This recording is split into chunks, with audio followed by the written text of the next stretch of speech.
여러분 솔직히 말해볼까요? 피부과 정말 많이 다니시죠? 큰돈 들여서 울세라, 레이저, 각종 시술 받아보셨을 겁니다.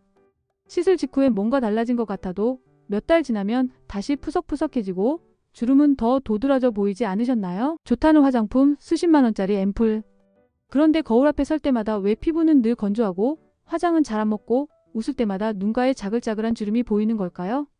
출산 후나 스트레스가 심할 때는 머리카락까지 숭숭 빠져 거울 보는 게 두려워진 분들도 많으실 거예요.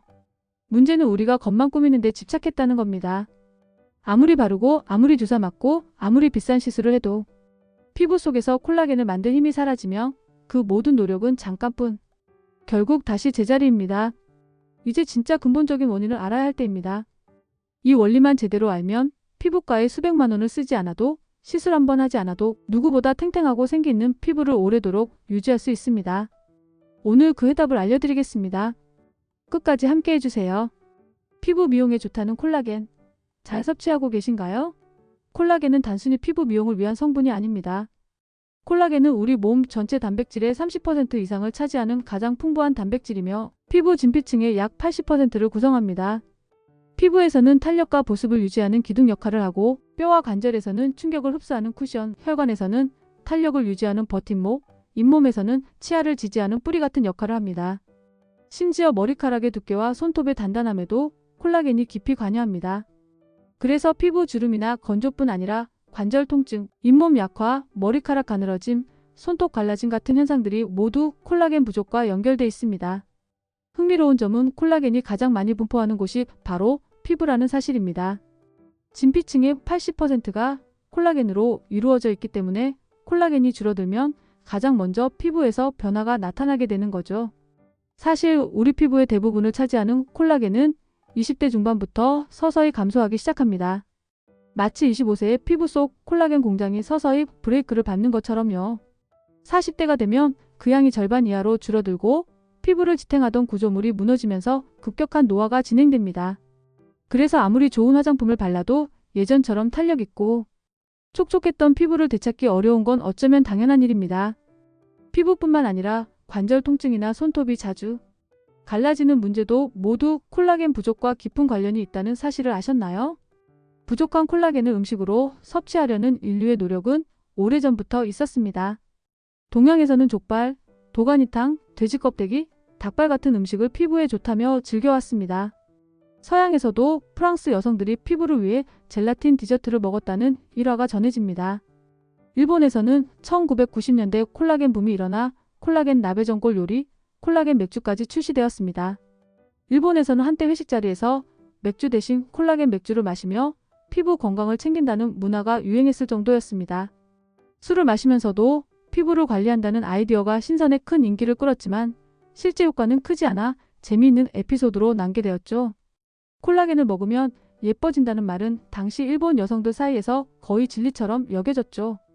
헐리우드 스타들도 콜라겐 주사를 맞고 콜라겐 파우더를 먹는다는 사실이 퍼지면서 전 세계적으로 콜라겐 열풍이 불기도 했습니다.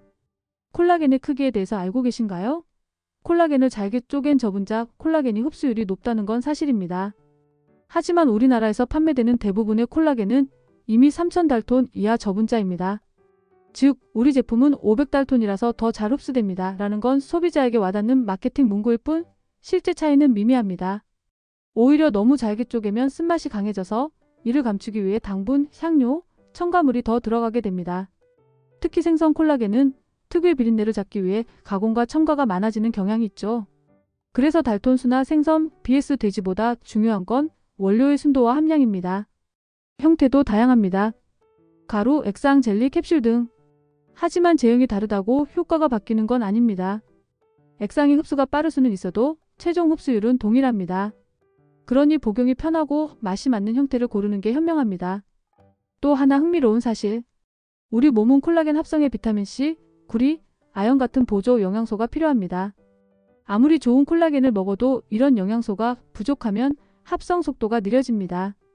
그래서 서양에서는 콜라겐 제품에 비타민C를 함께 넣는 경우가 많습니다. 콜라겐이 부족하면 나타나는 신호는 생각보다 다양합니다. 피부 건조, 주름 증가, 모발 가늘어짐, 손톱 약화, 잦은 관절 통증, 운동 후 회복 지연, 그리고 잇몸 건강 악화까지. 특히 자외선에 많이 노출되는 분들, 격한 운동을 자주 하는 분들, 단백질 섭취가 적은 분들은 콜라겐 소모 속도가 훨씬 빠릅니다. 즉, 나이가 많지 않아도 20에서 30대에서도 이미 콜라겐 결핍 증상이 나타날 수 있는 거죠. 결국 해답은 하나입니다. 무조건 많이 먹는 것이 아니라 몸이 스스로 콜라겐을 만들 수 있는 조건을 주는 것. 많은 분들이 이 문제를 해결하기 위해 콜라겐 제품을 찾지만 여기서 우리가 간과했던 사실이 있습니다. 아무리 비싸고 좋다는 콜라겐 제품도 우리 몸에 들어가면 소화 과정을 거치면서 아미노산이라는 아주 작은 단위로 쪼개져서 흡수된다고 해요. 즉, 우리가 기대하는 콜라겐 덩어리가 피부 속으로 그대로 들어가는 것은 현실적으로 어렵다는 거죠. 콜라겐의 종류 생선, BS 돼지, 분자량 달톤, 심지어 제형 젤리 BS 파우더를 두고 많은 마케팅이 이루어지지만 결국 중요한 것은 우리 몸이 이 아미노산들을 얼마나 효율적으로 다시 콜라겐으로 합성할 수 있느냐에 달려 있습니다. 아무리 좋은 벽돌을 가져다 놓아도 건물을 지을 기술자가 없다면 소용없는 것처럼 말이죠.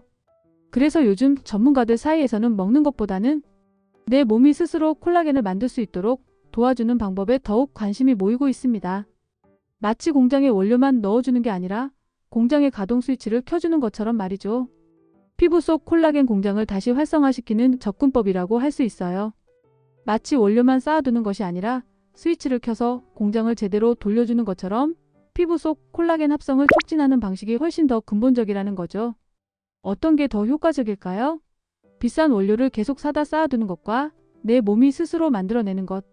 정답은 이미 자명합니다.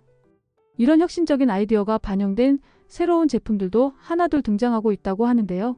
저도 궁금해서 직접 찾아보니까 이런 접근도 있었구나 싶을 정도로 신선하더라고요. 화장품은 겉만 촉촉하게 하고 먹는 콜라겐은 별 차이가 없다고 느껴 포기했던 분들이라면 이러한 새로운 방법이 더 큰 도움이 될 수 있을 겁니다. 결국 핵심은 부족한 것을 채워 넣는 것이 답일까? 아니면 내 몸이 스스로 만들게 하는 것이 답일까? 하는 거예요. 앞으로 우리의 피부 관리 방법은 어떻게 달라지게 될까요? 이 모든 고민을 해결해 줄 수 있는 제품이 곧 출시된다고 합니다. 궁금하시다면 고정 댓글을 바로 확인해 보세요. 시청해 주셔서 감사합니다.